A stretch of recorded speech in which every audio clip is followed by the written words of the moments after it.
Assalamualaikum warahmatullahi wabarakatuh. Saya Rika Nabilatul Hikmah dengan NIM 2008031020069 dari Prodi D3 Administrasi Keuangan Angkatan 2020, kelas A, Praktek Perbankan dan Syariah. Dalam video ini, saya akan menjelaskan sedikit mengenai materi digital banking. Nah, tahu nggak sih kalian apa itu digital banking? Jadi, menurut peraturan OJK nomor 12 tahun 2018 tentang penyelenggaraan pelayanan perbankan digital oleh Bank Umum, digital banking ini merupakan pelayanan elektronik yang dikembangkan oleh perbankan dalam rangka melayani dan memberikan informasi kepada nasabah secara lebih cepat, mudah, dapat memaksimalkan pemanfaatan data nasabah dan sesuai dengan kebutuhan, serta dapat dijalankan sepenuhnya oleh pihak nasabah dengan memperhatikan aspek dari berbagai pengamanan. Nah, digital banking ini mempunyai 4 jenis layanan.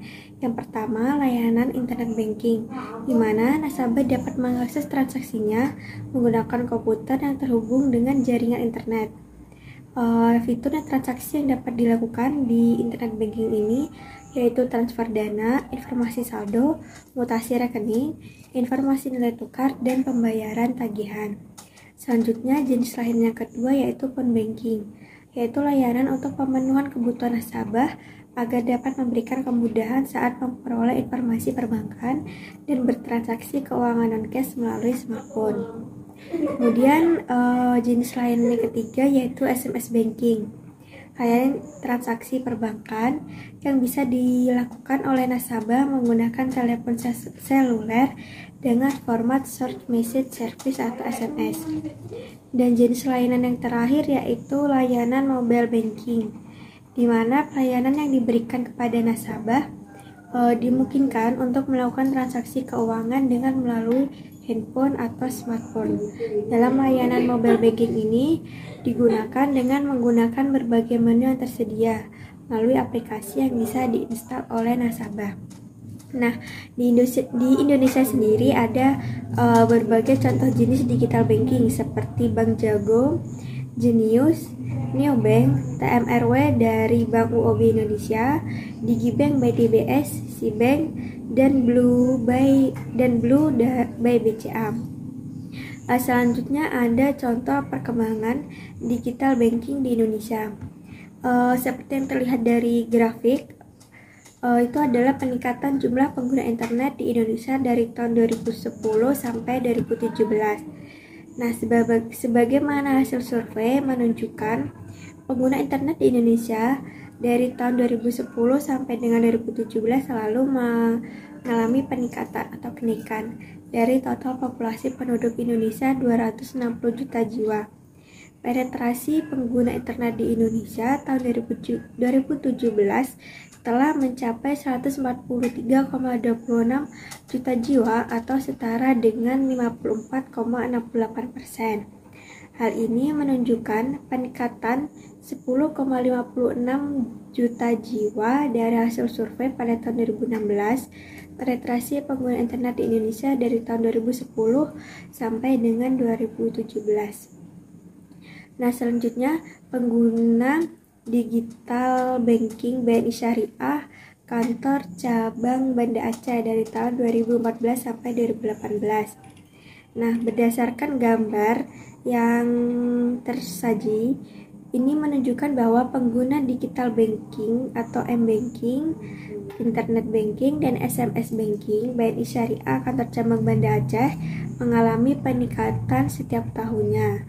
Tren yang bergerak positif menandakan banyaknya permintaan akan minat menggunakan digital banking. Namun, peningkatan jumlah pengguna digital banking tidak sebanding dengan jumlah nasabah pada Bank BNI Syariah kantor cabang Banda Aceh. Nah, selanjutnya jumlah nasabah BNI Syariah kantor cabang Banda Aceh dari tahun 2015 sampai 2019 ini mengalami peningkatan setiap tahunnya. Pertumbuhan jumlah nasabah pada BNI Syariah kantor cabang Banda Aceh mengalami peningkatan yang cukup signifikan. Jumlah nasabah pada tahun 2015 adalah 6.000 nasabah dan mengalami kenaikan yang signifikan di tahun 2016 sebanyak 1.500 nasabah. Jadi ada 17.500 nasabah di tahun 2016. Selanjutnya naik lagi di tahun 2017 sebanyak 4.000 nasabah dan totalnya sebanyak 21.500 nasabah di tahun 2017. Dan di tahun 2018 mengalami kenaikan sebanyak 6.100 nasabah sehingga ada 27.600 nasabah. Selanjutnya di tahun 2019 nasabah sebanyak 30.100 mengalami kenaikan dari 27.600 ke 30.100 nasabah, jadi bertambah sebanyak 2.500 nasabah.